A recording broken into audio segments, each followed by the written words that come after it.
The demise of the Hollywood power couple. Will A-list dating ever be the same?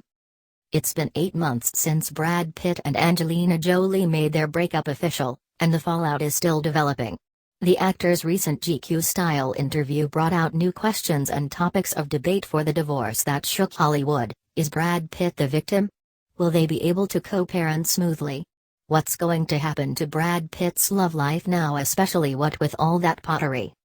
But it also shined a light on an issue that's been slowly coming to the surface. Was Brangelina the last true power couple? Now there will always be powerful couples in Hollywood. Success attracts success, beauty attracts beauty, and money attracts money. That will never change. But anyone with a slight inclination toward nostalgia will recall an era in which the biggest A-listers dated the biggest A-listers, creating a hybrid of influence that was truly unmatched. Before Brangelina, there was Brad Pitt and Jennifer Aniston. Jen was at the height of her Friends fame and Brad was deep into his movie career, with Ocean's 11 and Troy, among other blockbusters. They were, arguably, Hollywood's most beautiful couple, and were definitely the one that garnered the most attention. Anytime they set foot on a red carpet simultaneously, that moment became instantly iconic. Ben Affleck and Jennifer Garner gave the world the same feels whether they were canoodling at a Red Sox game or attending the Golden Globes. The world was enamored. Ben was in the middle of his career high resurgence, although most would argue that, despite missteps like Jolie, his star factor never really wavered, thanks to Gone Baby Gone and Argo, and Jen was deep into her track record of being so absurdly adorable that she was irresistible to America. See the many magazine covers for proof. This golden era of power couples also gave way to the likes of Leonardo DiCaprio and Gisele Bündchen, remember them? Gwyneth Paltrow and Chris Martin, and Katie Holmes and Tom Cruise, among others. It was a time when most huge stars flocked to other huge stars before there was Tinder. One simply made the Hollywood party rounds or asked her people to talk to his people. It made for seamless A-lister stalking, because all of the biggest and brightest were, basically living together. But things can't stay the same forever. Slowly, those couples and their collective power status began to erode. That is, of course, to say nothing of their individual star power. Brad and Jen ceased to be, and their status was transferred over to Brangelina. Ben and Jen are deep into conscious uncoupling and co-parenting, much like their counterparts in separation Gwyneth and Chris.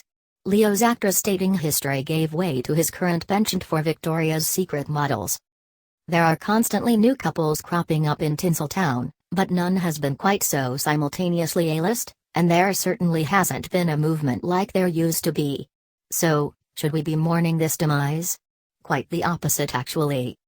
See, the demise of the Hollywood power couple the way we used to know them is actually a good thing. We don't wish ill on any of these A-listers and their romantic endeavors, but it was starting to feel like an exclusive clique with no room for anyone else. What we're facing down now is the democratization of dating in Hollywood, which will hopefully give way to the democratization of Hollywood altogether. In the old days, power couples looked pretty much exactly the same. They were actors and actresses, they were white, and, well, that's all you have to know. It wasn't exactly relatable. Fans want, and deserve, to look at romance on the biggest stage and at least see a little bit of themselves. The biggest couples in the industry today are far more varied than just the faces on current movie posters. Take our reigning king and queen, Beyoncé and Jay-Z. Back in the early aughts, musicians fell firmly below actors in the ladder of influence, but not anymore. Truly no one has more influence, more glamour, more success and more money than these two. Their combined net worth and popularity is something that no one can rival. To look directly at them is to stare straight into the sun. And yet they are beloved on a human level. Their comeuppances in the industry are marveled at, and they have a diversity that Jen and Brad could never offer. The same could be said, with slightly less emphasis on the aforementioned money, of Kim Kardashian and Kanye West. It's truly a sign of the times that a reality star's name could be uttered in the discussion of power couples. Or Chrissy Teigen and John Legend. Or Jessica Biel and Justin Timberlake. And Selena Gomez and The Weeknd are hot on everyone's heels. Another phenomenon that has overcome the dating scene is the idea that one A-lister doesn't have to date another A-lister of their same stature. Couples are simply elevated based on the fact that they're in a relationship, if they even care about that at all.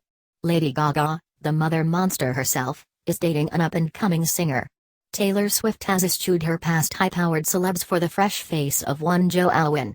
Jennifer Lopez left Hollywood, romantically speaking, altogether, instead turning to the world of sports for her latest love. That would be Alex Rodriguez, of course. Other A-listers still have simply chosen to date civilians. Paltrow, who has dated everyone from Ben Affleck to Brad Pitt, is now in a serious relationship with the television producer Brad Falchuk. Reese Witherspoon, who was once married to Man of the Hour Ryan Phillip, is happily married to an agent. And until their very recent breakup, Amy Schumer was ensconced with a furniture designer from Illinois. Hollywood loves a fad, so it remains to be seen whether this pattern will continue or if A-listers will slowly gravitate back towards each other like in the old days. But for now, we appreciate being able to ooh and ah over an entirely different set of stars. We're still not over the loss of Brad and Jen, but this at least makes it a little bit easier every day.